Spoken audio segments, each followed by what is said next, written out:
একজন রোগীকে যেমন সুস্থ করতে হলে তার শরীরে কি রোগ আছে আগে সেটা বের করে এরপর সেটাকে নির্মূল করতে হয়, ঠিক একইভাবে তোমার শর্ট ভিডিওতে কেন হঠাৎ কয়েক হাজার ভিউজ আসার পর সেটা একদম বন্ধ হয়ে যায়, তোমার শর্ট ভিডিওতে কেন ভিউজ আসছে না এবং কোন ধরনের শর্ট ভিডিওতে বেশি বেশি ভিউজ আসে, এই রোগগুলি তুমি তখনই সঠিক চিকিৎসা করতে পারবে যখন তুমি জানতে পারবে যে শর্ট অ্যালগরিদম আসলে কি চায় এবং শর্ট অ্যালগরিদম অ্যাকচুয়ালি কিভাবে কাজ করে। আর সেটা বুঝতে হলে তোমাকে এই তিনটি পয়েন্ট অবশ্যই অবশ্যই অবশ্যই জানতে হবে, যার মধ্যে নাম্বার 1 হচ্ছে কন্টেন্ট আপডেট করা। দেখো ভাই, মানুষ যেমন এক ধরনের কন্টেন্ট দীর্ঘদিন দেখতে পছন্দ করে না, ঠিক একইভাবে অ্যালগরিদমও একই ধরনের কন্টেন্ট বেশি সময় মানুষের সামনে দিতে চায় না। এখন কন্টেন্ট বদলানোর কথা শুনলে অনেকেই ভাবে যে তাহলে তো তাদের চ্যানেলের নিশ চেঞ্জ হয়ে যাবে, কিন্তু এখানে মূলত কন্টেন্ট আপডেট বলতে আমি বোঝাতে চাচ্ছি যে একটা ক্যাটাগরিতে নিজের অবস্থান শক্তভাবে স্ট্যাবলিশ করার পর সেটাতে নতুন ও ইউনিক ইনফরমেশন প্রোভাইড করা। ফর এক্সাম্পল, তুমি নিজেকেই প্রশ্ন করে দেখো যে আজ থেকে 5-6 মাস আগে তোমার যেসব শর্ট চ্যানেলের ভিডিও দেখতে ভালো লাগতো এখন কি তাদের ভিডিও ভালো লাগে? এখন কি তুমি তাদের ভিডিও দেখো? যদি না লাগে তাহলে ওই আগে দেখা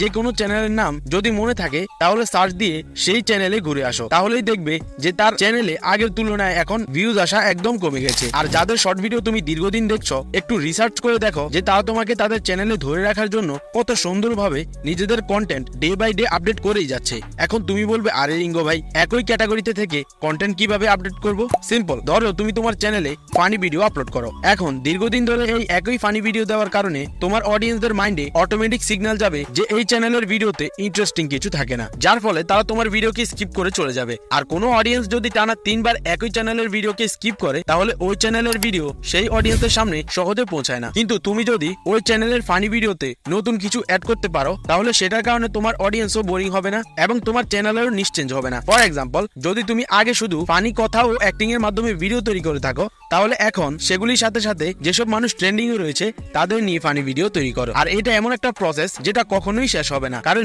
ইউটিউব, ফেসবুক, টিকটকে প্রতিদিন কোনো না কোনো কিছু ট্রেন্ডিং এ থাকেই, যার ফলাফল হিসেবে তোমার ভিডিওতে all time lakh lakh views আসতেই থাকবে। তবে এই প্রসেসের যেমন অনেক সুবিধা রয়েছে তেমনি এটার অনেক অসুবিধাও রয়েছে, কিন্তু তুমি যদি 2 নম্বর পয়েন্ট খুব মনোযোগ দিয়ে দেখো এবং সেটা অনুযায়ী কাজ করো তাহলে তুমি এই টেকনিকের 100% ফলাফল পাবে। তাই অবশ্যই পয়েন্ট নাম্বার 2 খুবই মনোযোগ দিয়ে দেখতে হবে, আর সেটা হলো ট্রেন্ডিং টপিকের সঠিক ব্যবহার করা। তোমরা অনেকেই বলে থাকো না যে আমাদের কিছু শর্ট ভিডিওতে হঠাৎ ভিউজ আসার পর আবার কেন ভিউজ আসা বন্ধ হয়ে যায়? তো সেটার অন্যতম কারণ হলো তোমার সেই ভিডিওটা অডিয়েন্সরা দেখছে তো ঠিকই, কিন্তু দর্শক সেই ভিডিওতে এঙ্গেজিং হচ্ছে না, অর্থাৎ তারা তোমার ভিডিও দেখার পর তাদের কোনো অনুভূতি, এক্সপেরিয়েন্স অথবা কোনো ধরনের ফিডব্যাক তারা এখানে শেয়ার করছে না। দেখো ভাই, ইউটিউব অ্যালগরিদম সবসময় এটাই চায় যে একটা মানুষকে কিভাবে দীর্ঘ সময় ধরে তাদের এই প্ল্যাটফর্মে ধরে রাখা যায়। এখন একটা মানুষ কোন কাজের প্রতি কতটা আকর্ষিত হয়েছে সেটা আমরা তখনই বুঝতে পারি যখন সেই মানুষটা ওই কাজটা দেখার পর কোনো প্রকার মন্তব্য করে বা সেই ধরনের কাজ আরো দেখতে চায়। এখন তুমি অনেক কষ্ট করে ভিডিওতে কয়েক হাজার ভিউজ তো নিয়ে আসলে, কিন্তু তোমার কন্টেন্ট যদি ভালো না হয়, সেটা যদি অডিয়েন্সদের স্যাটিসফ্যাকশন দিতে না পারে, তাহলে তারা তোমার অন্যান্য ভিডিও দেখতে আগ্রহী হবে না। আর যেখানে তাদের আগ্রহ নেই সেখানে তারা তোমার ভিডিওতে লাইক, কমেন্ট, শেয়ার কিছুই করবে না, যার ফলে অ্যালগরিদম ধীরে ধীরে তোমার ভিডিওর রিচ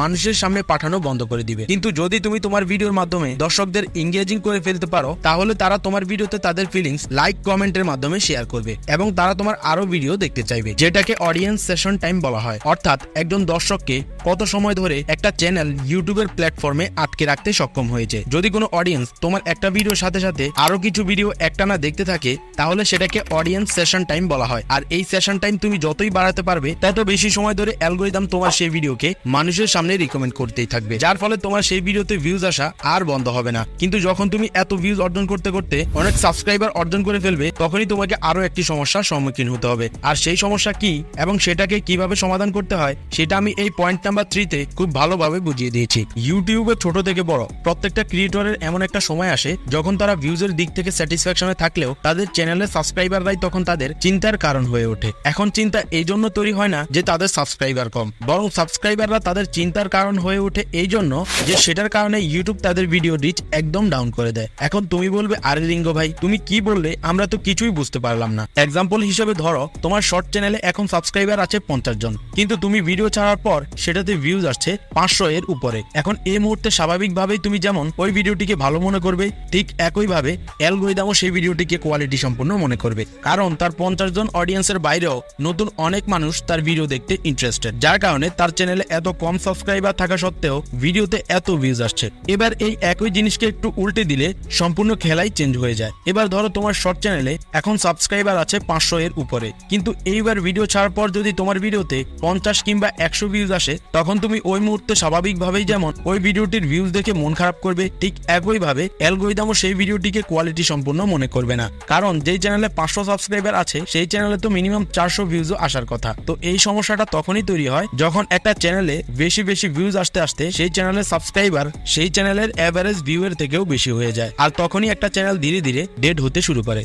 এক্সাম্পল হিসেবে তোমরা সোহাগ 360, এসটি ইউনিক, রোহান নাগ এই চ্যানেলগুলোকে দেখতে পারো। এখন এইটা মানে এই নয় যে কোনো চ্যানেলে সাবস্ক্রাইবার বেশি হলেই সেই চ্যানেল ডেড হয়ে যাবে, বরং এদের চ্যানেলের সাবস্ক্রাইবারও এদেরকে আরো অনেক উপরে নিয়ে যেত যদি তারা অডিয়েন্সদের চাহিদা ও সময়ের সাথে তাল মিলিয়ে নিজেদের কন্টেন্টকে আরো আপডেট করতো এবং অডিয়েন্সদেরকে ইউনিক ইনফরমেশন দিতে পারতো। আর তুমিও যদি ভবিষ্যতে তোমার চ্যানেলের এমন অবস্থা দেখতে না চাও, তাহলে অবশ্যই তোমাকে ভিডিওর মধ্যে ইউনিক কিছু করতেই হবে। এখন সবাই তোমাকে এটা তো বলে যে ইউটিউবে সাকসেস পেতে হলে অন্যদের থেকে আলাদা কিছু করতে হবে, ইউনিক কিছু করতে হবে, কিন্তু একটা ভিডিওতে অ্যাকচুয়ালি কিভাবে ইউনিক কিছু করতে হয়, অন্যদের থেকে আলাদা হয়ে নিজের চ্যানেলের একটা ইউনিক আইডেন্টিটি কিভাবে তৈরি করতে হয় সেটা কেউ বলেও না, দেখায়ও না। কিন্তু তোমাদের জন্য আমি এই ইউনিক ইনফরমেশন কোনো টাকা পয়সা ছাড়াই আমি আমার এই ভিডিওতে খুব ভালোভাবে বুঝিয়েও দিয়েছি, দেখিয়েও দিয়েছি। তো দেখা হচ্ছে সেই ভিডিওতেই।